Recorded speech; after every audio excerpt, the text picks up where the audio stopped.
පොඩි දැනුවත් කිරීමක් සඳහා තමයි මේ වීඩියෝ එක කරන්න හිතුවේ. ඔයාලා දැනටමත් දන්නවා ඇති පහුගිය දවස්වල නිවුස් එකක් පළ වුණා 2009 කලින් ගත්ත ඩ්‍රයිවිං ලයිසන් එක. ඒ කියන්නේ බ්ලැක් ඇන්ඩ් වයිට් පරණ ඩ්‍රයිවිං ලයිසන් එක අලුත් එකට අනිවාර්යෙන් මාරු කරගන්න ඕනේ කියලා නීතියක් ගේන්න යනවා. ඒ හින්දා හරි වෙනත් හේතුවකට හරි ඔයාලා මේක අලුත් කරගන්න ගියාම ගැටලුවක් ඇති වෙයි කියලා හිතන තැනක් තමයි මම මේ ඔයාලට කියන්න හදන්නේ. අපි යන්න කලින් අරන් යන්න ඕන ඩොකියුමන්ට් ටික RME වෙබ්සයිට් එකේ දාලා තියෙනවා.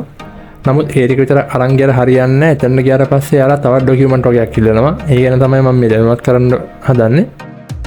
ඔයාලා සමහරට දන්නවා ඇති ඩ්‍රයිවිං ලයිසන් එක අපි 1 day සර්විස් යටතේ ගන්නවා නම් කොළඹ වේරහැර විතරක්ම නෙමේ අනුරාධපුරෙත් අපිට ගන්න පුළුවන්. ඒ වගේම මම අහලා තියෙනවා යාපනයේ හරි හම්බන්තොට හරිත් එහෙම එක්දින සේවාව යටතේ. ඒ කියන්නේ 1 day සර්විස් යටතේ මේ ඩ්‍රයිවිං ලයිසන් එක ගන්න පුළුවන් කියලා. ඒක මම හරියටම දන්නේ නැහැ. පොඩ්ඩක් ඔයාලා හොයලා බලන්න.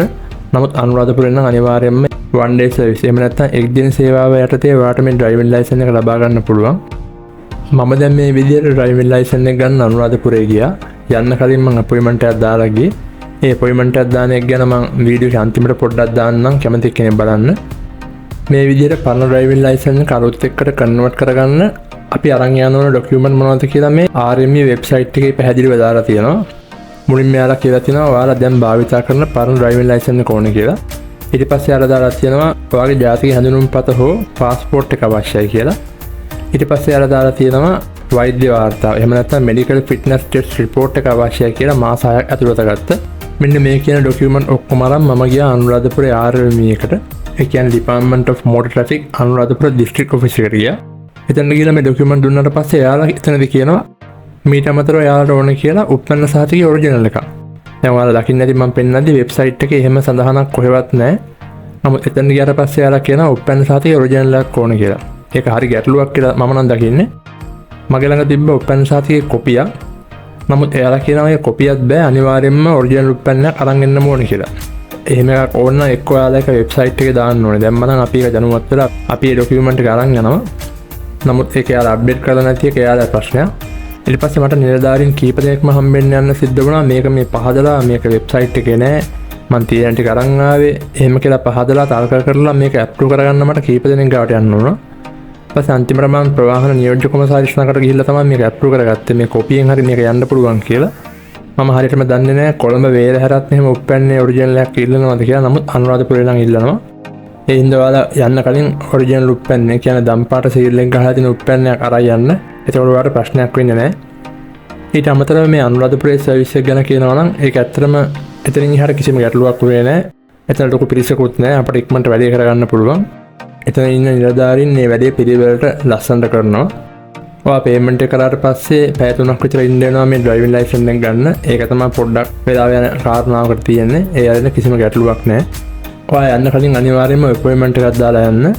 ඒ වගේම අර මං කියපු ඩොකියුමන්ට් එකත් එක්ක ඔරිජිනල් උත්පන්නයක් කරා යන්න. මේ ගැන තමයි මට දැනුවත් කරන්න අවශ්‍ය වුණේ. ඒ වගේම මේකෙන් ඔයාලට යම්කිසි ප්‍රයෝජනයක් වෙයි කියලා මං හිතනවා. මම අවශ්‍ය කෙනෙක්ට දාන්නම් කොහොමද ඔන්ලයින් අපොයින්ට්මන්ට් එක බුක් කරගන්න කියලා. මේ සඳහා ඔයාලට ඒ ස්ථානවලට කතා කරලා අපොයින්ට්මන්ට් එකක් දාන්නත් පුළුවන්. නමුත් මම හිතන්නේ ලේසිම විදිහ තමයි ඔයා මේ ඔන්ලයින් RME වෙබ්සයිට් එක හරහා දාන එක.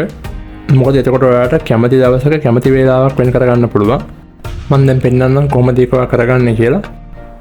ඔයා ඒ සඳහා මුලින්ම Google එකේ ගිහලා RME කියලා ටයිප් කරන්න. ඊට පස්සේ ඔයාලට මෙන්න මේ වගේ පෙන්නනවා.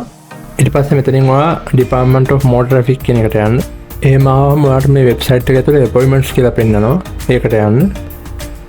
එහෙම ගියාට පස්සේ ඔයාලට පෙන්නනවා book an appointment කියලා. මෙතන ඔයාගේ identity number එක දෙන්න. ඊට පස්සේ ඔයාගේ නම දෙන්න. ඊට පස්සේ ඔයාගේ වැඩ කරන ෆෝන් නම්බර් එකක් දෙන්න. මොකද මේකට කෝඩ් එකක් එනවා. ඒ කෝඩ් එක ඔයා එන්ටර් කරලා වෙරිෆයි කරගන්න ඕනේ. ඊට පස්සේ ඔයාලට මෙන්න මේ booking district office කියන එක එනවා.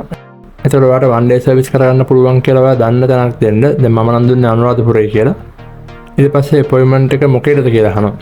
එතනින් ඔයා පරණ ඩ්‍රයිවිං ලයිසන් එක අලුත් කරගන්න කියන එක දෙන්න. ඊට පස්සේ මෙතන අහනවා දවස මොකක්ද කියලා. ඔයා යන්න බලාපොරොත්තු වෙන දවස මෙතනට දෙන්න. මෙතන ටයිම් එක අහනවා. මෙතන ඔයා ගියාම ඒ දවසේ තියෙන ටයිම් ස්ලොට් ඔක්කොම පෙන්නනවා. ඔයා පහසු වෙලාවක් දාගන්න. ඔයා මේ අපොයින්ට්මන්ට් එක බුක් කරාට පස්සේ ඔයා මේ කලින් දුන්න ෆෝන් නම්බර් එකට මැසේජ් එකක් එනවා. ඒ මැසේජ් එක අනිවාර්යෙන් ළඟ තියාගන්න. ඒක තමයි ඔයා එදාට එතනට ගිහිල්ලා පෙන්නන්න ඕනේ.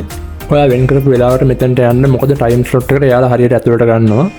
ඉතින් මම දැන් මේ කියපු විදිහට අපොයින්ට්මන්ට් එක හරියට බුක් කරලා කලින් කියපු ඩොකියුමන්ට් ඔක්කොම අරන් ගියොත් එහම ඔයාලට මේ වැඩේ පහසුවෙන් කරගන්න පුළුවන්. ඉතින් මේ කියපු විදිහට ගිහිල්ලා ඔයාලා රස්තිය අඩු වෙන්නේ නැතුව වැඩේ කරගන්න. මේ වීඩියෝ එකෙන් යම්කිසි ප්‍රයෝජනයක් වුණා නම් ලයික් එකක් දාලා සබ්ස්ක්‍රයිබ් කරලා යන්න. හැමෝටම ගොඩක් ස්තුතියි.